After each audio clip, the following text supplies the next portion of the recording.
आइए आज 2017 का सेट नंबर 6 हल करते हैं। देखिए पहला क्वेश्चन जो है द मोस्ट डिलीजेंट, ये आपका पार्ट 1 से the girl with a girl with A basket से आया है और इसके राइटर हैं W.C. डगलस यानी William C Douglas. Most important explanation है, इसकी वीडियो भी अपलोड है, आप देख सकते हो। क्लियर? अगर आपको नहीं आता है रेफरेंस कॉन्टेक्स्ट एक्सप्लेन कैसे किया जाए तो आप सर्च करो how to write reference context and explanation by RM English classes या रमेश सर, आपको मिल जाएगा। इसकी वीडियो भी और प्लेलिस्ट में आपको मिल जाएगी क्लास 12 की। अब देखिए अगला क्वेश्चन जो आया इसमें, व्हेन लाइफ बिकम अनबियरेबल, ये अब काट दीजिए, सिलेबस में नहीं है। I am एनेक्सियस the kind of education, ये आपका आया है women's education by yes Radha Krishnan. अगला है magnanimity has it limits, who said it this and why, उदारता की अपनी सीमा होती कौन कहा क्यों, एज गार्डनर कहे हैं, ठीक है, क्योंकि मच्छर उसे परेशान करा था, वहाँ से आया है। व्हाट इज द हार्ट, ये मतलब कि काट दीजिए दूसरा वाला, बी आपके सिलेबस में नहीं है। और what do Bhagavad Gita and Upanishad do according to L Basham, L Basham के अनुसार भगवत गीता और उपनिषद क्या करता है, ये आपको बताना है। सिलेबस में आपके है हेरिटेज ऑफ इंडिया से आया। उसके बाद देखिए आपका जो है, देखिए आपका जो है it is liberty and unrestrained in a very agreeable, इसमें भरा जाएगा। हाँ सुखद, अग्रीएबल माने सुखद रूप में, agreeable for mother the holidays. I am an access that our great class 6, very good. Widows have long ceased, ceased माने बंद करना, रोक देना, विधवाओं को लंबे समय से रोक दिया गया उनके पति की चिताओं पर जलने से। चौथा क्वेश्चन आप बिल्कुल काट दीजिए, आपको पढ़ना नहीं है इस वर्ष। पाँचवें में पहला शंकु वाले पार्ट से लिया गया, बिल्कुल आप पढ़िए। हाउ कैन यू से शंकु was not a professional thief, कैसे कह सकते हो शंकु एक व्यवसायी चोर नहीं था, क्योंकि वह वापस कर दिया था घड़ी, इसलिए चोर नहीं था वो। चोर होता तो वापस नहीं करता, बुरा व्यवसायी होता तो। अगला, why did the child reject every kind offer of the gentleman in the story the lost child, बच्चा लॉस्ट चाइल्ड कहानी में सज्जन आदमी के प्रत्येक दयापूर्ण ऑफर को क्यों रिजेक्ट माने अस्वीकृत कर दिया। अगला है astrologer was a clever person, ज्योतिषी एक चालाक आदमी था। डू यू एग्री, क्या तुम सहमत हो। Give reasons in support of your answer, अपने उत्तर के कारण में उत्तर में समर्थन का कारण दीजिए। बिल्कुल आप बता दिए चालाक था, क्योंकि सहमत भी हो आप, क्योंकि वो चालाकी से ही तो बताने गया था गुरु नायक को कि हाँ तुमको मारा गया था, ये सब जो भी, क्योंकि वो जान रहा था सब कुछ, बता दिया चालाकी से और कह दिया दक्षिण दिशा की तरफ मत यात्रा भी मत करना, क्योंकि तुम्हारी जान को खतरा, जबकि खतरा उसकी जान को था। क्लियर? ये सब क्वेश्चन अगर आपको नहीं आते हैं तो आप वीडियो प्लेलिस्ट में जाइए शॉर्ट स्टोरी के नाम से, वहाँ सब कुछ आपको मिल जाएगा, पूरा शॉर्ट स्टोरी के क्वेश्चन आंसर हल सहित हिंदी से, ठीक है, यहाँ तक कि पार्ट भी पढ़ाया गया। आज चलिए आगे चलते हैं। देखिए अगला क्वेश्चन जो आपका आया, ही दैट लव्स, ये आपका ट्रू लव से आया है, जिसके कवि हैं Thomas Carew, sorry true beauty से आया, सॉरी, तो ट्रू लव तो शेक्सपियर की एक कविता है, तो ट्रू ब्यूटी से आया है, TRUEBEAUTY, जिसके राइट कवि हैं थॉमस कैरो। सी फाउंड मी, सिलेबस में नहीं, काट दीजिए इसको। क्लाउड पुट्स फोर्थ जो है ये आपका द सॉन्ग ऑफ फ्री से आया, स्वामी विवेकानंद। सेंट्रल आइडिया 3 में से एक करना, लास्ट वाली सेंट्रल आइडिया आप मत याद करिए इस वर्ष, स्टॉपिंग बाय वर्ड्स वाला सिलेबस में नहीं है। इस तरह से 3 अलंकार में से एक की परिभाषा 2 उदाहरण देना। चलिए 9वें क्वेश्चन चलते हैं। He said I am misled, उसने कहा मुझे मिसलेड माने गुमराह करना, मुझे गुमराह कर दिया गया। तो अब देखिए इसका इनडायरेक्ट हो जाएगा, ही सेड दैट, आई का ही के अनुसार ही कर दो, एम का वाज कर दो, मिसलेड का मिसलेड ही रहने दो। Clear? That he was misled. अगला देखते हैं, his father brave said, bravo, तो हिज फादर अपलाडेड कर दो, सेड की जगह क्या करोगे, APPLAUDED, अपलाडेड। अपलाडेड के बाद देखिए यू आया तो ऑब्जेक्ट मानना ही पड़ेगा, हिम मान लो। हिज फादर उसके पिता कहेंगे तो उसे इसे कहेंगे, हिज फादर अपलाडेड हिम। उसके बाद आपको एक शब्द है सेइंग, अपनी तरफ से लिखना पड़ता है, सेइंग, उसके बाद दैट लगाना है, his father applauded him saying that. Clear? अब उसके बाद यू को हिम के अनुसार ही कर दो, और हैव का क्या हो जाएगा, हैड। उसके बाद आगे सब कुछ वैसे लिखते चले जाओ सिक्योर्ड से। लास्ट में फुल स्टॉप लगा के। फिर सुन लो, his father applauded him saying that, उसके बाद जो है he had secured distinction in 3 subject. Excellent में इस तरीके से बताया गया वाक्य आपको अपलाडेड लगा देना चाहिए। एक तरीका इसका दूसरा भी, अगर आप इसको भूल जाओ तो आप कह सकते हो his father exclaimed to him, sorry exclaimed to him with approval या applause that he had secured distinction in 3 subject. बात समझ गए ना? इस तरीके से भी exclaimed to him with approval that से भी बना सकते हो। क्लियर? अपलाडेड लिखोगे तो ऑब्जेक्ट लिखकर सेइंग लगाना है, तब दैट लिखा जाता है। अपलाडेड माने प्रशंसा किया, ब्रेवो है तो प्रशंसा किया, तो अपलाडेड का प्रयोग कर देना चाहिए। तो अपलाडेड के बाद ऑब्जेक्ट फिर सेइंग, तब दैट लगाना चाहिए।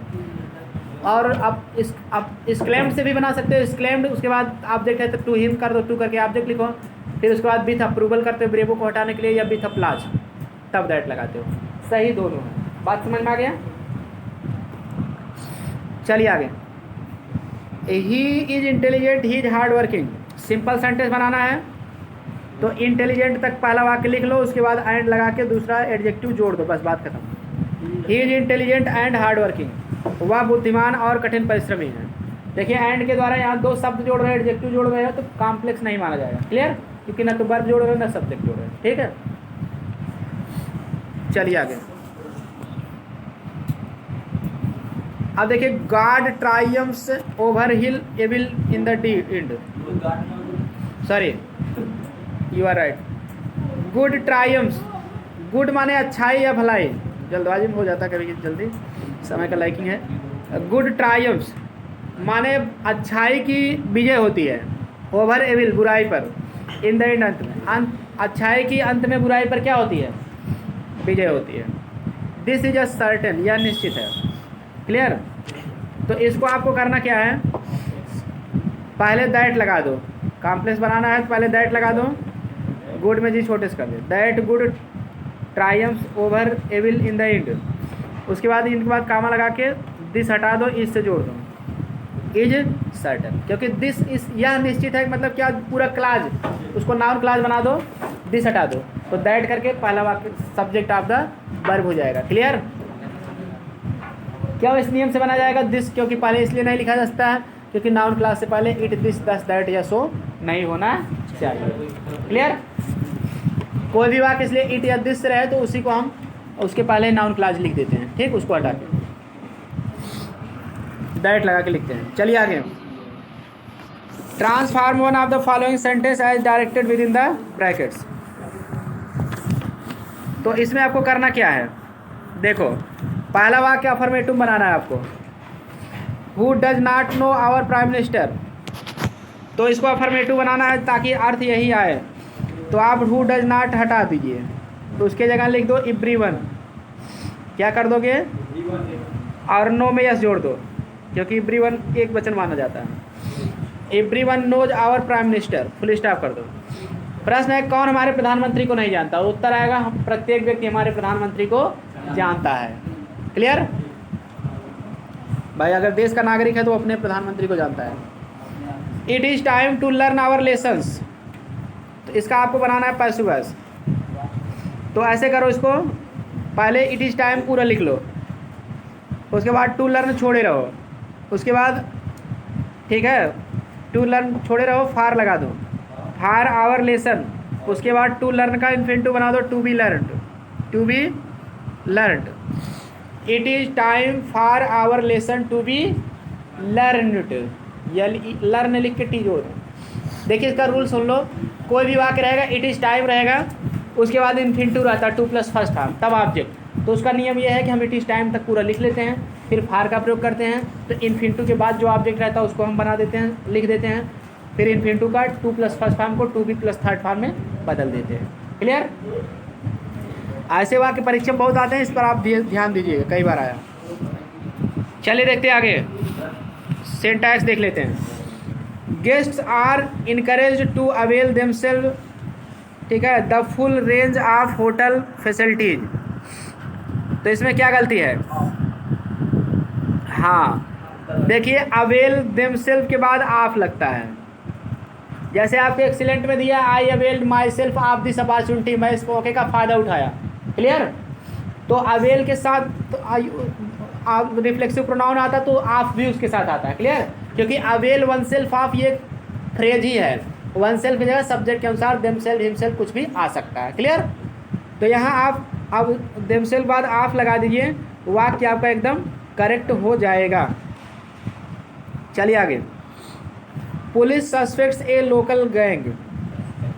सस्पेक्ट, अब देखिए पुलिस, पीपुल, पब्लिक, इन सबको बहुवचन माना गया है। नाउन के चैप्टर में बताया गया आपकी किताब में एक्सीलेंट में, इसलिए सस्पेक्ट में यस नहीं लगेगा। जब पुलिस बहुवचन है तो कहाँ वर्ब में यस जोड़ोगे। अगला, there are many types of deers. तो इसमें ये बताया गया है कि डियर, सीप, इनका बहुवचन यस जोड़ के नहीं बनता, चाहे एक वचन में लिखना चाहे बहुवचन में। डियर का डियर ही रहेगा, सीप का सीप ही रहता है, इसलिए आप डियर में से यस हटा दो, वाक्य एकदम करेक्ट हो जाएगा। टाइप्स सही है, उसमें नहीं दिक्कत है, टाइप्स काइंड सब सही है। मेन गलती नाउन की है, टाइप ऑफ डियर तब भी सही है, टाइप्स ऑफ डियर। ज़्यादा हिरन है तो टाइप्स ऑफ लगा दो, हो जाएगा बहुवचन, न कि डियर में यस जोड़ोगे। क्लियर। एक्सीलेंट का नाउन का पहला रूल यही है, ठीक है ना, कि डियर और सीप में यस नहीं जोड़ा जाता है, चाहे एक वचन में लिखना हो चाहे बहुवचन में लिखना, बस। तो आप जोड़ दिया गया तो गलत हो गया, उसको सही करो। अगला, every two of the houses was slightly different. तो अब यहाँ क्या है गलती, एवरी टू प्रत्येक दो। अब ऑफ द हाउसेज, हाउसेज देखिए बहुवचन तो है, हाउसेज के पहले भी एवरी के साथ टू लगा दिया गया है, टू लगाने के नाते यहाँ वाज नहीं रहेगा, वर रहेगा। अगर टू नहीं लगा होता तब आपका जो है वाज ही सही रहता। क्लियर। ठीक। काहे हटा दोगे, अपने मन के हो हटा दोगे, टू हटाने की अलाउ नहीं है। जो वाक्य आधा सही किया गया तो आप उसको गलत नहीं कर सकते हो। आगे जो देखिए, सबसे पहले आपको वर्ब की गलती पकड़ना चाहिए। कोई भी वाक्य हो अगर उसमें वर्ब की गलती हो तो पहला काम आपको वर्ब की गलती सुधारना होता है, ठीक ना, इसलिए आप पहले वर्ब सुधारो। ठीक। सब्जेक्ट जब दे दिया है तो देखिए वर्ब कैसे लगता है, वर्ब हमेशा सब्जेक्ट के अकॉर्डिंग ही लगता है। अगर आपको सब्जेक्ट दे दिया गया है तो उसी अकॉर्डिंग आप वर्ब बनाओ। क्लियर। अब सब्जेक्ट के अकॉर्डिंग वर्ब ना दिया होता तो आप, ठीक है, तो देख सकते थे दूसरी जगह कोई गलती। अगला, जब हमको गलती मिल जा रही है तो गलत काम नहीं करना है। क्लियर। अब देखिए एक तरीके से आप इसको और भी सही कर सकते हो। चलिए अब आप कह ही रहे हो तो एक नियम हमको और याद आ गया। चाहे तो आप इसको अगर वाज का वर्ब ना करना चाहो तो एक उसका दूसरा भी तरीका है, रूल है ग्रामर में। अब यहाँ टू ना करो, यहाँ सेकंड कर दो। क्लियर। तब सही है। एवरी सेकंड, तब अब एक बात यह भी ध्यान देना पड़ेगा, तब आप भी हटेगा और हाउस में हाउस हो जाएगा। Every second house was slightly different, यह भी सही है। प्रत्येक दूसरा घर थोड़ा अलग था, तब सही है, इतना करना पड़ेगा आपको। क्लियर। या तो वाज कवर कर दो या तो एवरी सेकंड हाउस, ठीक है ना, तब टू ऑफ द हाउसेज को सेकंड हाउस में बदल दो, तब भी आपका सही है। बात समझ गए ना। क्लियर। चलिए आगे। तो अब देखिए, तब हर एक दूसरा है, तब एक एक को बताने लगेगा, तब लगा सकते हो, नहीं तो आवाज़ कवर करो। अगला, चॉइस वाज हिम। तो द चॉइस वाज हिम नहीं रहेगा, क्या रहेगा, हिज रहेगा। क्यों, क्योंकि पसंद उसकी थी। तो यहाँ ऑब्जेक्ट नहीं, उसकी का अंग्रेजी हिज होता है, ठीक है ना। ऑब्जेक्ट नहीं लिखना है वाज के बाद, ठीक है ना, हिज की आवश्यकता है। हिज पजेसिव केस है, नाउन के साथ भी आ सकता है, बिना नाउन के भी हिज आ सकता है। यहाँ बिना नाउन के लिखना है तो हिज ही रहेगा, हिम नहीं रहेगा। क्लियर। क्योंकि ये देखिए चॉइस दे दिया गया ना, हिज चॉइस। क्लियर। तो चॉइस अगर इधर नाउन दिया है तो उधर पजेसिव, आपका पजेसिव प्रोनाउन रहना चाहिए। यहाँ चॉइस देने के नाते उधर पजेसिव प्रोनाउन की जरूरत है। अगला, Ram is the older of their two sons. तो राम उनके दो पुत्रों में बड़ा है। तो सीधी सी बात है, जब एक ही परिवार की बात किया जाता है तो इल्डर लगता है। तो पहला काम ओ का ई कर दो, इल्डर हो जाएगा। एक गलती इसमें और भी है, आफ के बाद यहाँ द लगा देना बेटर होगा, क्योंकि ऑफ द टू एक फ्रेज है। ठीक है। जब जैसे मतलब सुनो, जब द लगा है प्लस कंपैरेटिव डिग्री लिखा गया है तो उसके बाद ऑफ द टू ही आता है, ठीक ना। देर हटा के द कर दो। Ram is elder of the two sons, Ram दोनों पुत्रों में से अधिक बड़ा है, इसका अर्थ होगा। चलिए आगे चलते हैं। आइए 10वां क्वेश्चन देखते हैं, idioms and phrase. Last but not the least. Last but not the least माने अंतिम पर महत्वपूर्ण, अंतिम पर महत्वपूर्ण या अंतिम पर कम नहीं। जैसे कोई चीज़ अंतिम हो लेकिन वो कम महत्वपूर्ण ना हो, अंतिम पर महत्वपूर्ण या अंतिम पर कम नहीं। देखिए ये कहावत में कहते हैं लास्ट माने अंतिम तो है बट नॉट लीस्ट, लिस्ट माने कम लेकिन उसका कम महत्व नहीं है। क्लियर। जैसे कोई रूल पढ़ते गए तो लास्ट में अंतिम रूल है लेकिन ये कम महत्व का नहीं है, तो अंतिम पर। वैसे देखिए शब्द से ही पता चल जा रहा है, लास्ट माने अंतिम, नॉट लिस्ट माने कम नहीं, अंतिम पर कम नहीं या अंतिम पर महत्वपूर्ण। देखिए take something personally, take something personally माने होता है बुरा मानना। याद कैसे होगा, पर्सनली। जैसे कहते हैं इसको पर्सनल ना लेना, अपने ऊपर मत लेना, क्योंकि अपने ऊपर आदमी ले लेता तो बुरा मान लेता है। क्लियर। तो टेक सम पर्सनली, कोई चीज़ अपने ऊपर ले लो, पर्सनली ले लोगे तो बुरा मान जाते हो। कोई बात किसी को कहा गया आप अपने ऊपर ले लेते हो तो बुरा मान जाते हो। अगला तो बुरा मानना इस तरह से होगा। ऑन पर्पज माने होता है जानबूझकर। पर्पज माने क्या होता है, उद्देश्य। आप उद्देश्य से कोई काम करते हो तो जान लीजिए जानबूझकर करते हो। क्लियर। अगला get the short of something or somebody, इसका मतलब होता है किसी व्यक्ति या वस्तु को हटा देना या उससे छुटकारा पाना। हाँ, gate the short of something और समबॉडी, किसी व्यक्ति या वस्तु को हटा देना। याद कैसे होगा कि गेट माने पाना, शॉर्ट माने प्रहार, ऑफ समथिंग किसी चीज़ का, और समबॉडी किसी चीज़ का या किसी व्यक्ति का प्रहार पा जाना। प्रहार पा जाओगे तो क्या, तब वो आप उसको क्या करोगे कि भाई हम हमारे ऊपर प्रहार कर दिए ये व्यक्ति है, बस तो इसको हटा ही दो अपने रास्ते से। क्लियर। तो वही किसी व्यक्ति या वस्तु को हटा देना। कोई आप पर प्रहार करेगा तो उसको थोड़ी ना आप नौकरी पर रखोगे, हटा दोगे कहीं से भी। बस तो रहेगी, प्रहार आपके ऊपर करेगी, गिरेगी तो आप उस बस को हटा दोगे, चलो छोड़ो, इसका कोई मतलब नहीं कहोगे आप। ए ब्लेसिंग इन डिस्गाइज माने क्या होता है, दुख के वेश में सुख, दुख के वेश में सुख।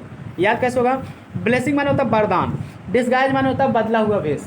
बदले हुए वेश में आपके लिए कोई चीज़ वरदान साबित हो जाए, कहने मतलब दुख के वेश में वो सुख हो जाएगा। क्लियर।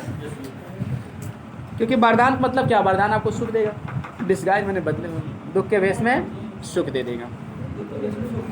चलिए आगे।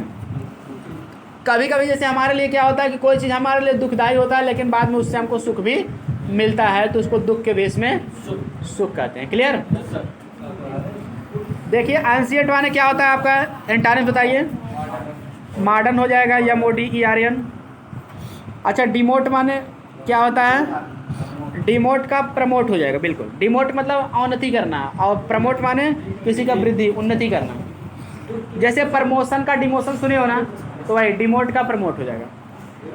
PROMOTE, प्रमोट माने पदोन्नति करना, किसी को ऊंचे पद पर ले जाना। डिमोट मतलब अवनति करना, मतलब कोई जूनियर में पढ़ा रहा है उसको प्राइमरी में कर दो तो डिमोट करोगे, प्राइमरी से जूनियर में भेज दो तो प्रमोट कर दो। अब समझ गए ना। अब देखिए मैग्नीफाई माने क्या होता है, बढ़ाना, तो रेड्यूस माने कम करना, REDUCE, रेड्यूस का दो या डिक्रीज भी कर सकते हो, DECREAS। क्लियर। अगला इफेक्टिव माने प्रभावशाली, सॉरी इफेक्टिव नहीं, इलेक्टिव है। इलेक्टिव माने चयनात्मक, इलेक्ट माने चयन करना, चुनना, इलेक्ट से इलेक्शन बना चुनाव, तो सेलेक्टिव कर दो। इलेक्टिव का सिलेक्टिव, सेलेक्टिव माने भी चयनात्मक, चयन से संबंधित। लास्ट माने इंड, लास्ट माने अंत, आखिरी, इंड कर दो, फाइनल भी कर सकते हो। Very good. लायल माने वफादार, फेथफुल, फेथफुल माने वफादार। चलिए वन वर्ड सब्स्टिट्यूशन देख लेते हैं। ऑल एन इलनेस, एक ऐसी बीमारी which waste matter in is इम्प्लेड, जिसमें वेस्ट मैटर माने खराब, मैटर माने पदार्थ भी होता है, मामला भी होता है पदार्थ, मैटर से मटेरियल बना है, जिसमें खराब पदार्थ, इज इम्पटीड माने खाली होता है, फ्रॉम द बावेल्स, बावेल्स माने होता है आंत या अतड़ी, जिसमें खराब पदार्थ हमारी आंत से क्या होता है, खाली होता है। मच मोर माने बहुत अधिक, फ्रिक्वेंटली माने प्रायः, देन नॉर्मल सामान्य से, सामान्य से जितना हमेशा खाली होता है उससे ज़्यादा खाली होता है। एंड इन लिक्विड फार्म, और वो भी लिक्विड फार्म में जो है खाली होता है हमारे पेट से, उसको हम क्या कहते हैं एक शब्द में, उसको हम कहते हैं डिहाइड्रेशन। जिसको कहते हैं निर्जलीकरण, निर्जलीकरण, क्लियर, या पानी की कमी। निर्जलीकरण इसको डिहाइड्रेशन, DEHYDRATI, सुनते रहे कि डिहाइड्रेशन के शिकार हो गए हैं, मतलब बार बार उनके पेट से जो है पानी टाइप में होता रहता है, क्लियर, लूज मोशन, क्लियर। तो DEHYDRATION,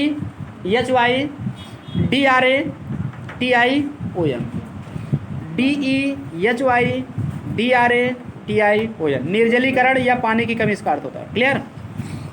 निर्जलीकरण मतलब बार बार जो है हमारे पेट से जो निकलता रहता है हाथ से, ठीक है ना, ज़्यादा निकलता रहता है, लो लिक्विड फॉर्म में, क्लियर, उसको पानी। डिहाइड्रेशन सुने होंगे, क्लियर। टाइप ऑफ वर्क ऐसे प्रकार का काम, आरवे अथवा तरीका ऑफ लाइफ, जीवन का काम का प्रकार या जीवन का तरीका। That you believe in specially suitable for you, जो आप विश्वास करते हो कि विशेष रूप से आपके लिए सुटेबल माने उपयुक्त हो, उसको हम कहते हैं फैशन। क्या कहते हैं? FASHION, मतलब कोई भी काम करने का प्रकार की किस प्रकार से करते हो, या जीवन का वे माने तरीका या ढंग। That you believe in specially suitable for, जो आप सोचते हैं कि आपके लिए उपयुक्त हो, यानी आपको उस फैशन सोचते हैं कि इसी फैशन से हमको भी रहना है, क्लियर, इस तरह से काम करना, इस तरह से। फैशन माने होता है रीति रिवाज या चलन। चलिए आगे।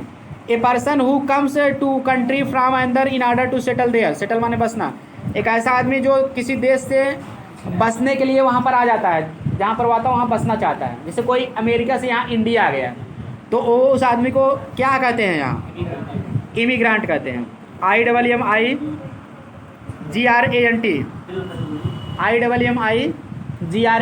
कई बार बताएं पीछे भी। इमिग्रेंट माने आवासी, और वही जाएगा तो ई रह जाएगा, ई आई जगह ई हो जाएगा, प्रवासी तब हो जाएगा, क्लियर। चलिए होमोफोन्स भी देख लेते हैं। ब्रेक माने क्या होता है? साइकिल का ब्रेक, नियंत्रक जिसको कहते हैं। हाँ, ब्रेक माने यार ब्रेक होता है नियंत्रक कहते हैं। Repair your brake of cycle, clear, maintain your brake of cycle, ऐसे तो बात करना सकते हैं। ब्रेक माने टूटना होता है दूसरा वाला, क्लियर। तो ठीक है, आज की वीडियो में इतना ही, मिलते हैं नेक्स्ट वीडियो में आपको इसके ट्रांसलेशन के साथ। हमारे ख्याल से आपको वीडियो पसंद आया होगा तो लाइक सब्सक्राइब शेयर करें, घंटी दबा के रखें ताकि समय से नोटिफिकेशन मिले। Thanks for watching this video.